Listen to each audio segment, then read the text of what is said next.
వచ్చేసేయచ్చు చక్కగా. మనీ అయితే నువ్వు ఎంతైతే ఇన్వెస్ట్ చేస్తావు యూకేకి, అదైతే మట్టికి మనం ఎర్న్ చేసుకుని వెళ్తాము ఖచ్చితంగా. మనీ దగ్గర అయితే ఇబ్బంది పడం. ఇంకా లేదు ఇంకా ట్రై చేయకుండా కొంచెం ఇంకా ఐడియా లేకుండా వస్తే కనుక ఇబ్బంది పడతాము. రావచ్చు యూకే అయితే. ఓకే, నీ సజెషన్ అయితే నువ్వు రమ్మని చెప్తావు? నేనైతే రమ్మనే చెప్తాను. కష్టపడితే బాగానే ఉంటది అన్నట్టు చెప్తున్నావు, అదే నాకు అర్థమైందిలే. అవును, కష్టపడితే కనుక మంచిగానే ఉంటది ఇక్కడ. కష్టపడకుండా లేదు అనుకుంటే ఇక్కడ ఇబ్బంది అవుతుంది. అంటే సేవింగ్స్ ఎక్కువ చేసుకుంటే ఓకే బాగుంటది.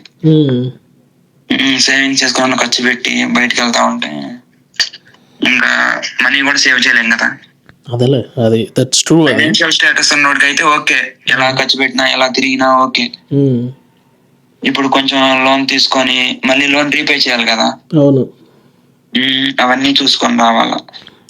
ఈ వీడియో యూట్యూబ్ లో పెట్టుకుంటే పర్లేదు కదా, మా స్టూడెంట్స్ వింటారు మళ్ళీ. పర్లేదమ్మా. ఓకే కదా, thank you Raghava. Bye bye. So అది ఫ్రెండ్స్, రియాలిటీ ఏంటంటే వచ్చి ఇక్కడ ఉన్న స్టూడెంట్స్ని అడిగితేనే మీకు అర్థమవుతుంది కదా. సో ఒకసారి ట్రై చేద్దాం ఈ మోడ్ కూడా ఎలా ఉంటుంది అనేది. ఎంతసేపు పోడ్కాస్ట్లు అవి కూడా నేను అనుకుంటున్నాను, బట్ బిఫోర్ ఒకసారి స్టూడెంట్ ఇంటరాక్షన్స్ కుదిరితే రోజుకి ఒకరికి ఏదన్నా ఉన్నటువంటి కాల్ చేసి మాట్లాడతాను. మేబీ ఏదన్నా కూడా వాళ్ళు ఒక మంచి డేట్ అయిపోవచ్చు కదా. Thank you for watching the video. This is Naveen from NNC Talks.